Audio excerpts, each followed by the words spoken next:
Retired IPS AB Venkateswara Rao comments. ప్రజాస్వామ్యంలో రాజకీయ ఘర్షణలు సామాన్యం. ప్రజలకు ఉపయోగపడని విషయాలపై రాజకీయ ఘర్షణలు జరుగుతున్నాయి.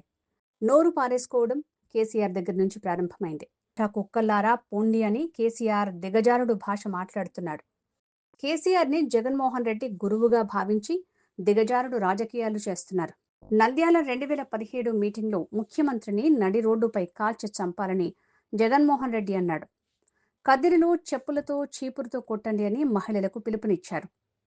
వైసీపీలో ఉన్న నాయకులకు బూతులు మాట్లాడటం ఆనవాయితీ అయిపోయింది. హింస వేరు, స్పీచ్ వేరు.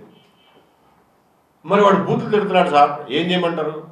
చూస్తూ ఊరుకోమంటారా? అంటే నీకున్న 2-3 మార్గాలు ఏంటంటే, ఆడి ఎదవ, ఆడి పాపనాడి పోతాడు, ఆడి ఎదవ అనేది ప్రజలందరికీ తెలిసిపోతుంది. దాని గురించి నేనెందుకు నా నోరు ఆడి నోట్లో నోరు పెట్టడం అనుకుంటావా? మాట్లాడకుండా కూర్చో. లేదు వాడు ఒక మాట అన్నాడంటే నేను 10 మాటలు అంటానంటావా? నిరభ్యంతరంగా అను, నో ప్రాబ్లం.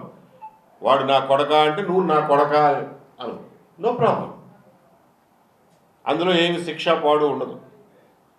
స్పీచ్కి స్పీచే సమాధానం తప్ప హింస సమాధానం కాదు.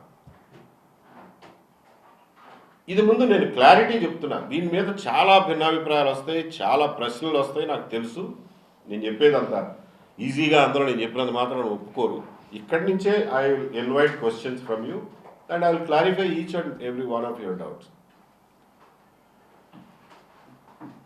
హింస అనేది బాడీలీ అఫెన్స్. ఏదైనా కానీ ముఖ్యంగా మిత్రులారా, మనకి హక్కులు ఉంటాయి. ఏం హక్కులు ఉన్నాయి? మాట్లాడే స్వేచ్ఛ అనేది ఒక హక్కు. అలాగే ఎవడు మన వచ్చి తన్నకుండా ఉండడం అనేది మన హక్కు. మన తన్నకూడదు అనేది ఒక హక్కు. మాట్లాడే స్వేచ్ఛ, స్పీచ్ అనేది ఎప్పుడు కూడా ఎదుటివారి మైండ్ని ఉద్దేశించి, మైండ్ టార్గెట్గా జరిగేది స్పీచ్. మాట అనేది ఎదుటివాడి మనసుని, మైండ్ని, చెవుల్ని ఉద్దేశించి చేసేది. వైలెన్స్ అనేది ఎదుటివాడి శరీరాన్ని, ఎదుటివాడి ఆస్తిని టార్గెట్ చేసి చేసేది. అది డిఫరెన్స్. నీ మనసుని, నీ మైండ్ని ఉద్దేశించి నేను మాట్లాడినప్పుడు, నేను మాట్లాడేది నీకు నచ్చకపోతే తిరిగి మాట్లాడు.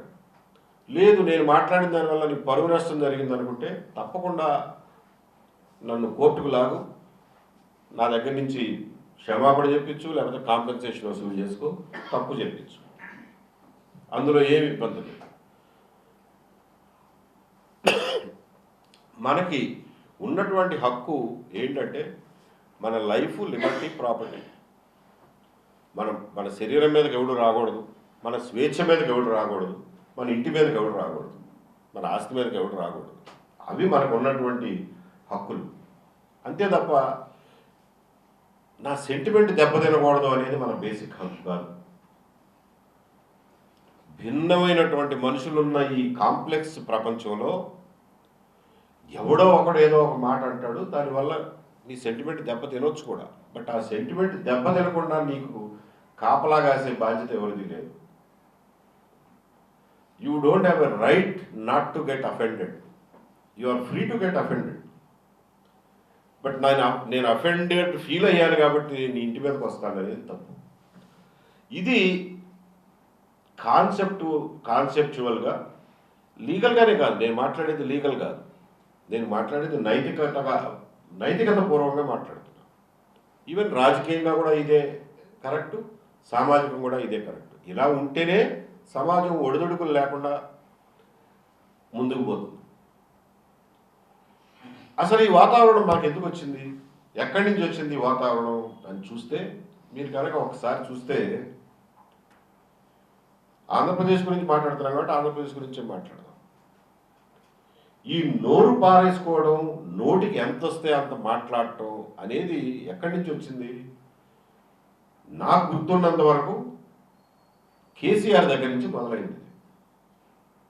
నేను అందరూ గుర్తు తెచ్చుకోండి ఒకసారి. కేసీఆర్కి ముందు ఎవరైనా సరే ఇట్లా నోరు బారేసుకున్నారా? ఉన్నతమైన స్థానాల్లో ఉన్నవాడు. కింద వాళ్ళు ఏదో మాట్లాడుకుంటుంటారు, వేరే విషయం. ఉన్నతమైన స్థానాల్లో ఉన్న వాళ్ళు నోరు పారేసుకోవడం అనేది కేసీఆర్తో మొదలైంది. ఎంత పడితే అంత మాట అనేవాడు. ఆంధ్ర కుక్కల్లారా పొండి, లేకపోతే తరిం కొడతాం. ఒక నాయకుడు మాట్లాడాల్సిన మాటేనా అది? స్వతంత్ర భారతదేశంలో ఎక్కడైనా ఉండే హక్కు ఉన్నటువంటి భారతీయుల పట్ల మాట్లాడాల్సిన మాటేనా అది అనేవాడు. మీ పేడ బిర్యానీ, మీ ప్రసాదం పనికిరాదు, మీ బ్రాహ్మణ మంత్రాలు రావు, ఈ రకమైన దిగజారుడు భాష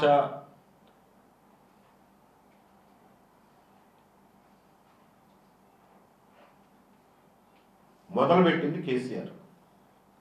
దానికి ఆ రోజున ఉన్నటువంటి పరిస్థితులు, రాజకీయ పరిస్థితుల కారణం కావచ్చు, ఆయనతో ధీటుగా సమాధానం చెప్పగలిగిన వాడు, అదే భాషలో మాట్లాడగలిగిన వాడు ఎవడు లేకపోయారు. మీకు గుర్తుండే ఉంటుంది. అందరూ చాలా ఆయన నోటికి వచ్చినట్టు మాట్లాడితే వీడు పూలు చల్లినట్టుగా మాట్లాడేవాడు. కాబట్టి అది అప్రతిహతంగా సాగిపోయింది, సాగించుకున్నాడట. కేసీఆర్ని పూర్తి స్థాయిలో అనుకరించిన వాళ్ళు ఇంకెవరైనా ఉన్నారా అంటే జగన్మోహన్ రెడ్డి. పూర్తిగా ఆయన్ని గురువుగా భావించి అదే స్కూల్లో మాట్లాడటం, రాజకీయంగా మాట్లాడటం మొదలెట్టింది జగన్మోహన్ రెడ్డి గారు. నేను 5 నిమిషాల్లోనే ముగించేస్తాను. మీరు ఏదైనా అబ్జెక్షన్స్ ఉంటే చెప్పండి. లేదు సార్, మీరే మాట్లాడండి, వాళ్ళు మీకోసమే. జగన్మోహన్ రెడ్డి గారు కేసీఆర్ దగ్గర నుంచి నేర్చుకున్నారు. అఫెన్స్లోకి వెళ్తేనే ఎదుటి వాడిని తొక్కుకుంటూ వెళ్ళిపోతే తప్ప రాజకీయం చేయలేమనే మూడ్లో ఆ స్కూల్లో ఆయన ప్రయాణం చేశాడు. నంద్యాలలో బై ఎలక్షన్ జరుగుతుంది 2017లో. ఈయన మొట్టమొదటి మీటింగ్, నంద్యాల మీటింగ్లో, ఈ ముఖ్యమంత్రిని నడి రోడ్డు మీద కాల్చి చంపినా తప్పు లేదని తెలియజేస్తున్నాను అన్నాడు. ఏ ప్రతిపక్ష నాయకుడైనా, ముఖ్యమంత్రి కావచ్చు, ఇంకొకళ్ళు కావచ్చు, నడి రోడ్డు మీద కాల్చి చంపినా తప్పు లేదని చెప్పి తెలియజేస్తున్నాను అని ఏ రోజన్నా రాజశేఖర రెడ్డి గారు కానీ, రోషయ్య గారు కానీ, ఎన్టీ రామారావు గారు కానీ, చంద్రబాబు నాయుడు గారు కానీ, విజయభాస్కర్ రెడ్డి గారు కానీ, జనార్దన్ రెడ్డి గారు కానీ, చెన్నారెడ్డి గారు కానీ ఎవరైనా ఇటువంటి పరుషమైన మాటలు మాట్లాడారా?